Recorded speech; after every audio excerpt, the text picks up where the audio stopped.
একসময় ছিলেন জনপ্রিয় অভিনেতা, পরে তিনি আওয়ামী লীগের রাজনীতিতে জড়িয়েছিলেন। টাঙ্গাইল ও ঢাকা থেকে একাধিকবার নৌকা প্রতীকে মনোনয়ন প্রত্যাশী ছিলেন, কিন্তু পাননি। বলছি অভিনেতা সিদ্দিকুর রহমানের কথা। ২০২৪ সালের ৫ই আগস্টের পর সবকিছু ওলট পালট হয়ে যায়। রাজনৈতিক এই পালা বদলের পর মামলায় জড়ায় এই অভিনেতার নাম। এমনকি মারধরের শিকার হয়ে ২০২৫ সালের ২৯শে এপ্রিল গ্রেফতার হন তিনি। প্রায় ১১ মাস জেলে ছিলেন। অভিনেতা জানান, জেল থেকে ছাড়া পেয়েছেন গত ১৮ মার্চ।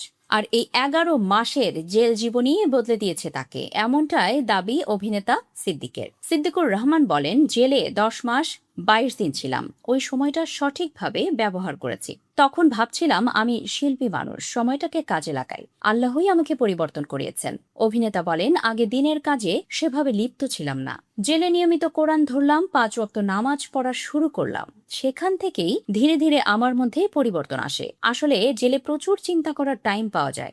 আগে যেসব রুটিন ছিল সেটা পুরোটা পরিবর্তন হয়। জেলে লেখা আছে, রাখিব নিরাপদ, দেখাবো আলোর পথ।